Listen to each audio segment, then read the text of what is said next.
नमस्कार मित्रों, मैं हूं डॉक्टर सुखीराम रावत और आप देख रहे हैं हमारे चैनल का भाग 38। आपका स्वागत है।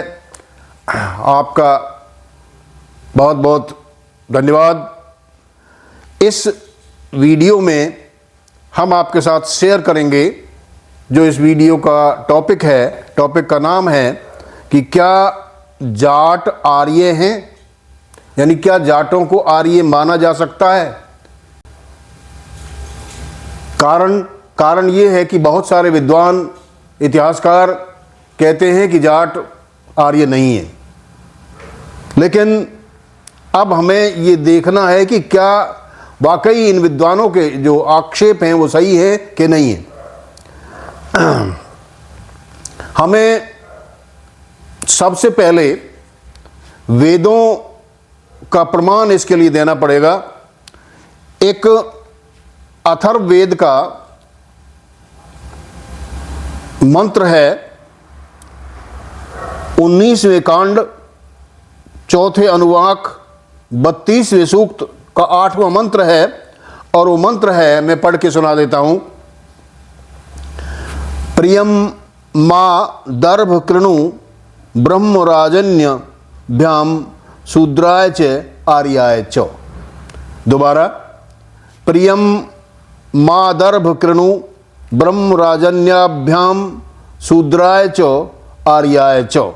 इसका अर्थ है, इसमें ऋषि जो है वो भृगु ऋषि हैं और वो एक औषधि है, उसी को देव मान लिया है, देवता माना है। दर्भ मणि औषधि है और उस औषधि को ये स्तुति कर रहे हैं ऋषि कि हे दर्भमणि औषधि, मुझे यानी मुझ भृगु ऋषि को ब्राह्मण, राजन्य यानी क्षत्रिय, शूद्र तथा आर्य के लिए मुझे इनको प्रिय बनाओ। यानी यहाँ आर्य जो शब्द है ये वैश्य के लिए आया है, क्योंकि जो वर्ण व्यवस्था है हमारे हिंदू धर्म में वो ब्राह्मण, क्षत्रिय, वैश्य और शूद्र इस प्रकार है। तो यहाँ वैश्य की जगह आर्य आया है। तो वैश्य फिर क्या हुआ? वैश्य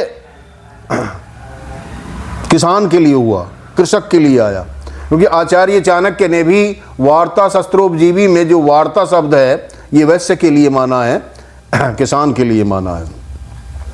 तो यहाँ आर्य की भी हम व्याख्या करते हैं। इसमें हम आचार्य पाणिनि की मदद लेते हैं।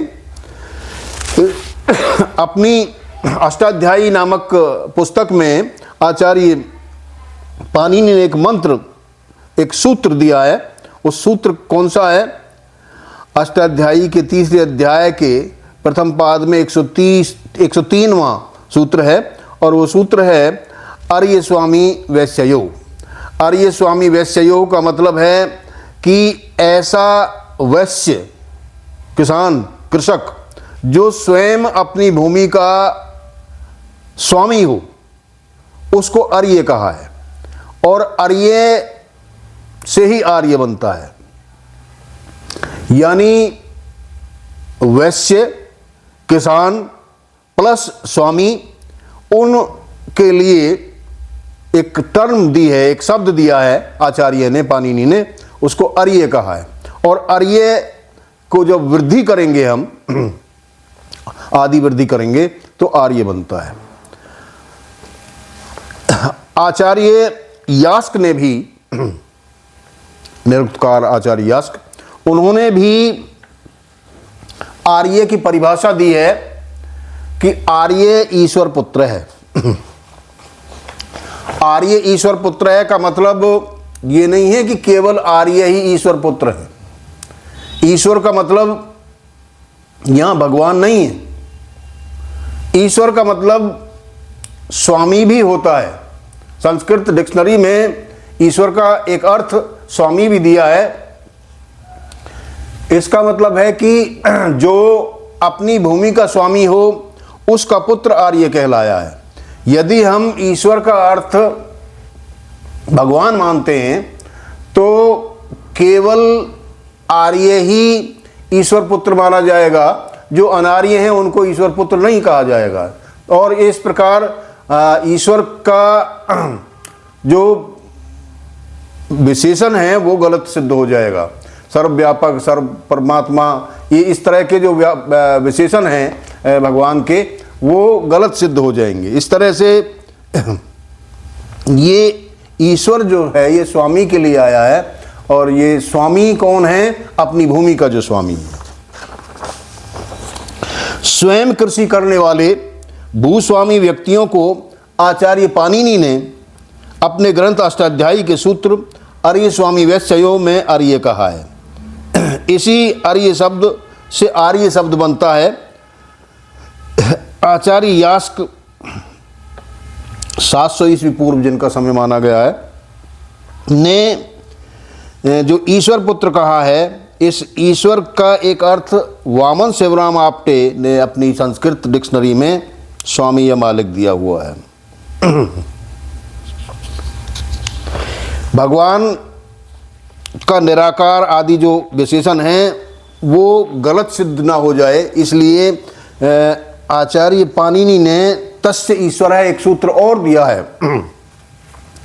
तस्य ईश्वर है में भी ईश्वर का अर्थ स्वामी ही है।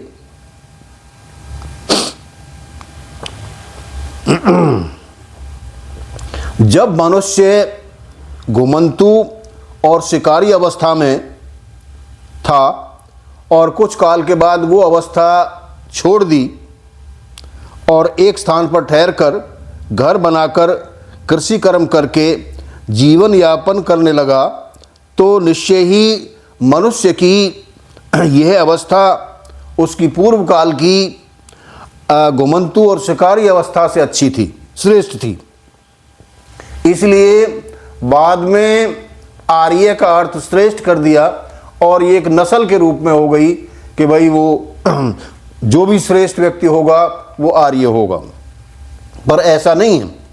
इसलिए ऋग्वेद में कृण्वन्तो विश्वमार्यम ये नारा दिया गया कि भाई विश्व को हम आर्य बनाएंगे, श्रेष्ठ बनाएंगे। विश्व का मतलब यहाँ सभी को।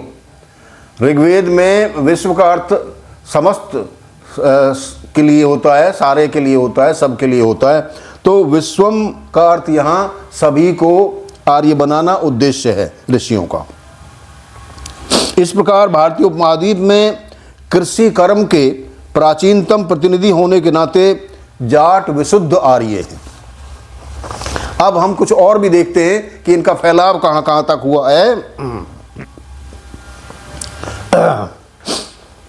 आर्य शब्द ऋग्वेद में 32 बार आया है, यजुर्वेद में 5 बार आया है, सामवेद में 3 बार आया है, अथर्ववेद में 2 बार आया है। यानी कुल मिलाकर चारों वेदों में 42 बार आर्य शब्द आया है। आर्य का मतलब वही स्वामी प्लस वैश्य, किसान और अपनी भूमि का स्वामी। और सबसे प्राचीनतम जो कृषि का प्रतिनिधि है वो जाट है। इस आर्य से ही आर्य बना है। और आर्य का जो ऋग्वेद में पुनरावर्तन है वो कितनी बार हुआ है? ऋग्वेद में 15 बार, यजुर्वेद में नहीं आया, सामवेद में 2 बार, अथर्ववेद में 2 बार। इस प्रकार कुल मिलाकर यजुर्वेद को छोड़कर तीनों वेदों में यानी ऋग्वेद, सामवेद और अथर्ववेद, इनमें 19 बार आर्य शब्द की पुनरावृत्ति होती है। इस तरह से ये जो आर्य शब्द है ये बहुत प्राचीन है। अब हमें ये देखना है कि ये आर्य कहाँ कहाँ तक फैले। रामविलास शर्मा ने अपनी पुस्तक पश्चिमी एशिया और ऋग्वेद में प्राचीन जर्मनों का जो स्वरूप है वो जाटों में माना है, क्योंकि ईसा पूर्व 5वीं सदी में ये लोग, जो प्राचीन जर्मन लोग थे, ये बुद्ध की पूजा करते थे, अश्व की सवारी करते थे और सूर्य की पूजा करते थे। बहुत सारी विशेषताएं वो थी जो आधुनिक जाटों में हैं। तो इस लिहाज से रामविलास शर्मा, जो एक बहुत बड़े विद्वान हुए हैं, पश्चिमी एशिया ऋग्वेद के लेखक हुए हैं, इन्होंने ये कहा है कि भाई जो जाट है वो जाट प्राचीन जर्मन इन्हीं का रूप है। ये बात देखते हुए सेकेंड वर्ल्ड वॉर में, द्वितीय महायुद्ध में, विश्व युद्ध में, नाजियों का जो झंडा था, एडोल्फ हिटलर ने अपने झंडे पर स्वस्तिक का चिन्ह बनाया था। और स्वस्तिक सातिया जिसको कहते हैं, ये सातिया का चिन्ह जो है ये कृषक किसानों का है, उर्वरता का प्रतीक है। और शुभ कार्य के लिए, आज तो कोई भी मंगल कार्य होता है, शुभ कार्य होता है, हम स्वास्तिक अपने घरों पर बनाते हैं। ये स्वस्तिक का चिन्ह आमतौर पे हर जगह भिन्न भिन्न देशों में मिला है। सिंधु घाटी की खुदाई में स्वस्तिक चिन्ह मिला है। इसका मतलब है कि ये सातिया जो चिन्ह है, किसानों का जो प्रतीक है, ये सिंधु घाटी के समय भी था। ये बलूचिस्तान की खुदाई में मिला है, ये नेपाल में मिला है और बहुत सारे देशों में ये मिला है। इसलिए एडोल्फ हिटलर ने ये देखते हुए कि भाई हम प्राचीन जाट हैं, इसलिए अपने झंडे पर ये स्वास्तिक का चिन्ह बनाया है उन्होंने। 1380 बीसी में, ईसा पूर्व 1380 में,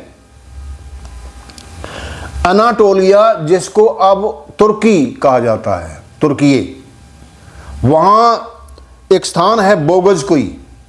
बोगजकुई पर खुदाई हुई थी, पुरातत्वविदों ने खुदाई करी। वहां एक अभिलेख मिला है, शिलाएं मिली हैं। उस शिला पट्टिका में आर्य देवों का उल्लेख है। वो कौन कौन से आर्य देव हैं? मित्र, इंद्र, वरुण और नासत्य, अश्विनी कुमार, यानी ये आर्यों के देव हैं और ये वहाँ तुर्की तक पहुँच चुके हैं। इसका मतलब है कि जो आर्यों का फैलाव है ये वहाँ तक पहुँच गया है।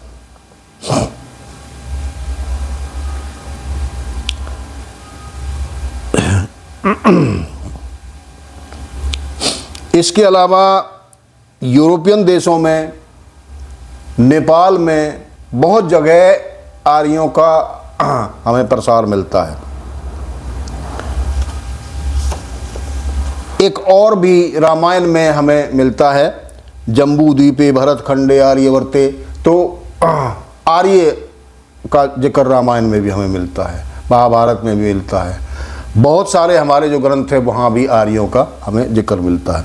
इस तरह से हम देखते हैं कि जाट विशुद्ध आर्य हैं, कृषक हैं, और कृषक को ही शुरू में आर्य कहा गया है।